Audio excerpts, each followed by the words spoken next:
Trent has turned van life into something truly distinctive. He travels across North America in a fully converted rig, seeking out remote, scenic spots to camp, and then gaming right from those locations. It's an unusual blend, but it works. His content feels calm, visually appealing, and often features his puppy along for the ride. This trip, though, carried a different mood. Trent was heading toward Phantom Canyon Road in the Colorado mountains, a place with a reputation stretching back over a century, and a name locals chose for a reason. Hi everyone, my name is Trent, and I live and travel out of my van all across North America, and along my travels I often stumble upon creepy, abandoned, or even haunted places. And today I am traveling through the mountains of Colorado, specifically on a road called Phantom Canyon Road. This is a road that was once a railroad system in the 1800s that transported passengers and gold from Canyon City to Victor, Colorado. And while that general synopsis may not sound very spooky to you, there is a reason why the locals call this road Phantom Canyon Road. And today I'm going to explore some of those stories while I camp in this supposed haunted forest alone. By the time he chose a campsite, night had settled in completely. He was parked in the canyon, with a creek just ahead of the van and the dirt road silent on both sides. It was a solid spot, unless the place's history starts to feel a little too close after dark. I think this is a good campsite for the night. We're right in the middle of this canyon here, and we've got a nice, beautiful, flowing creek right in front of us. However, we are right off the dirt road, but that doesn't bother me too much. I mean, the dirt road is the whole reason why we're here anyway. But before we jump into the spooky ghost stories for the night, I'm gonna hop in the van, set up Starlink, make a quick bite to eat, and then we'll come out, do some adventuring, and see if we witness anything while camping here or wandering on these roads. Millie, you ready for dinner? Yeah? All right, let's go, come on. Before diving into anything, he set up the van, got Starlink running, and prepared himself some food. Peruvian chicken rice bowl looks so delicious, and it was made in less than 15 minutes right here in the comfort of my own van. Okay, now for the best part. Let's give this a taste test. Dang, that looks good. After finishing his meal, he set off for a walk along the road. It wasn't long before the path presented him with something unexpected.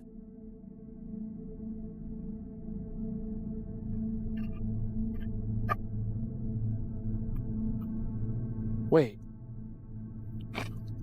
Oh, that's right. Oh. I don't know if you guys can see this, but I forgot that this road has tunnels. Wow. This is both incredibly creepy and beautiful at the same time. It's so weird to just like stumble upon too. Like when I was doing my research on this road, I knew that the tunnels were here, but on my way in, I didn't see any. So I just assumed they were no longer in use or something. I guess that's because I came from the north side of the road rather than the south, but this is wild. I don't know. I feel like if there were any place that I would... The freak was that?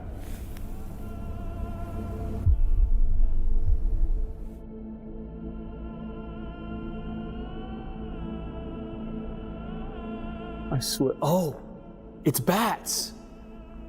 Of course there's bats in here, it's a freaking cave, duh.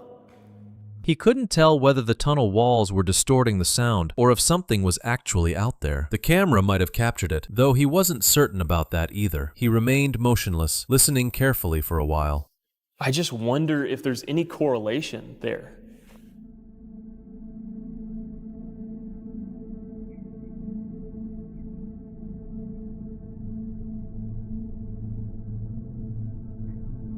You know, I don't know if it's my mind playing tricks on me or not, but I definitely just heard singing. Like distant singing.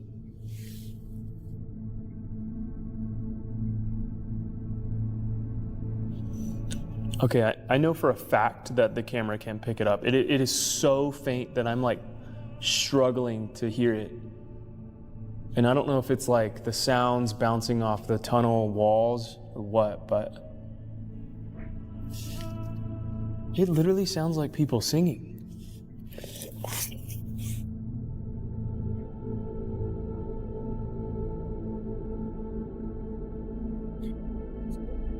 He returned to the van. Then there was a sudden bang, something hitting the outside of the vehicle hard enough to be felt. He switched off the lights, peered through the windows, and saw nothing.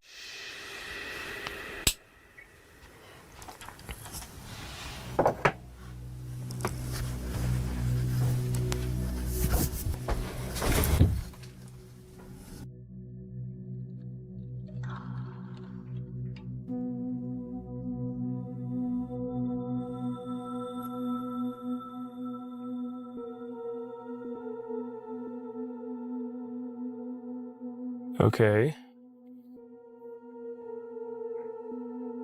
I hope the camera picked it up, but I just heard a thud outside. I just turned on my light outside my sliding door. I don't see anything out the windows. It sounded like something hit my van. I'm like shaking right now.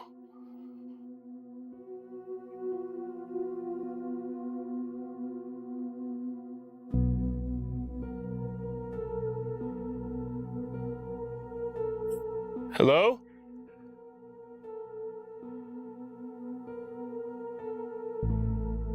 After taking a careful look around, he noticed a small shovel that had probably been leaning against the tire and had fallen over. A simple explanation, and likely the correct one. But even with that discovery, the uneasy feeling remained. The sense that something just beyond the reach of the light was still out there, still watching. Logic and instinct don't always align, and out there on Phantom Canyon Road, deep within a Colorado canyon in the middle of the night, instinct tends to speak a little louder.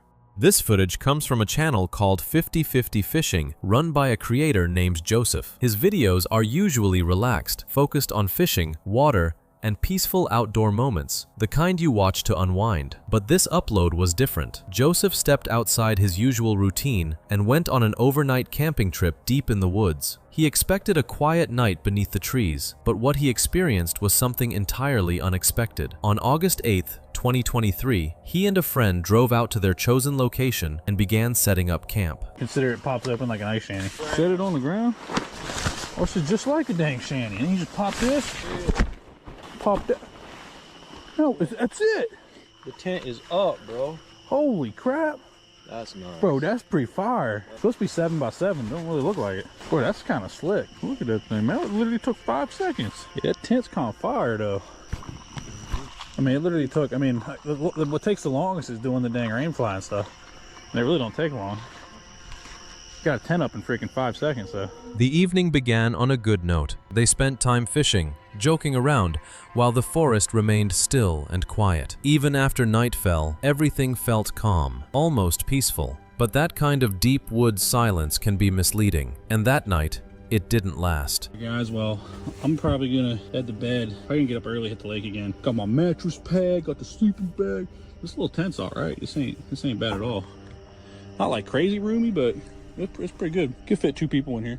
Joseph closed his eyes, bracing for emptiness, but the wilderness answered in its own unsettling way. I heard something like a weird...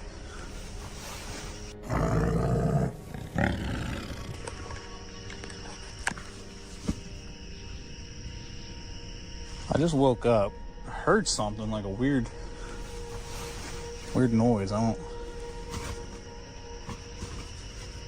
What the hell is it?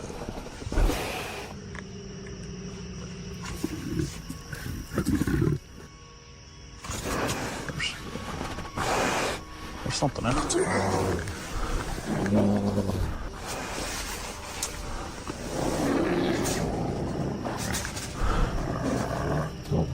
First.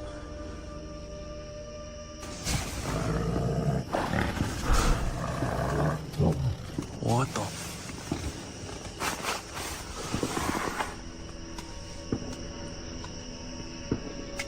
Yeah, that sounds like a bear, like for real. Oh shit.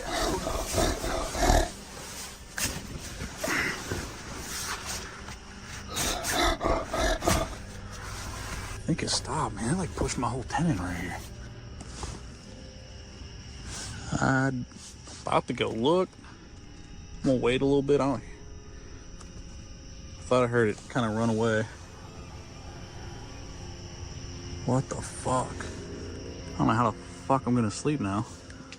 Sometime in the night, a sharp sound tore him out of sleep, clear and unmistakable. A bear was right outside, close enough to brush the tent. Joseph stayed frozen as it circled, its growls deepening with each pass. Nothing between them but a thin layer of nylon. Then, as suddenly as it came, it drifted off into the trees and the silence returned. He didn't take chances. He lit a fire, grabbed his gear, and spent the rest of the night in his truck. Alright guys, well, got no idea where that thing went. I just started a big ass fire. Make sure he don't come back, hopefully. No idea.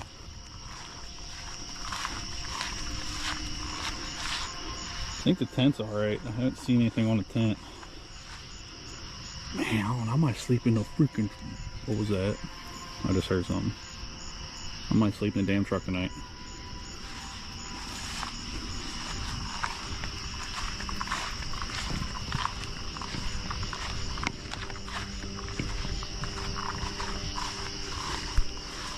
Literally might be sleeping in the truck.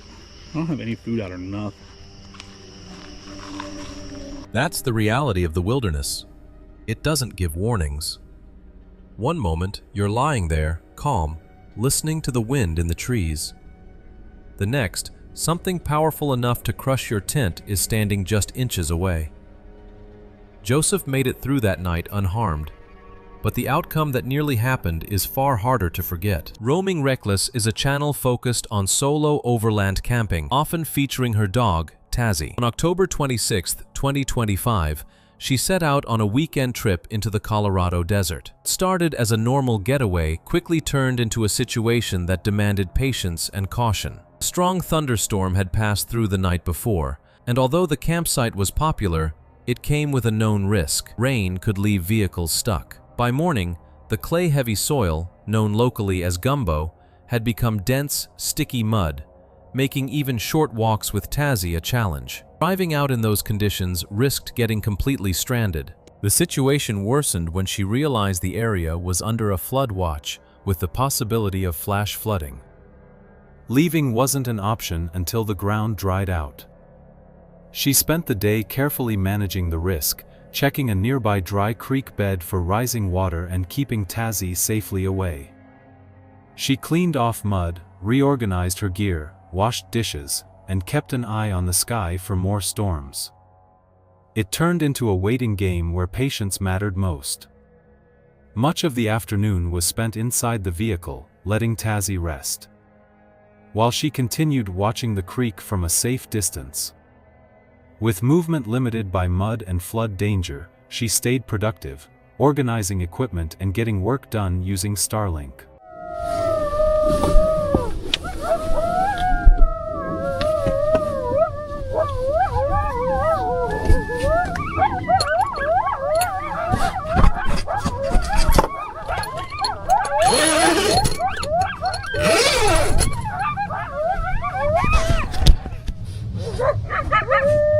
That was crazy. A pack of coyotes had gathered nearby, their calls carried through the darkness as they moved across the area. She stayed inside the cab, listening as the sounds shifted around her position. The animals were close enough to demand her full attention.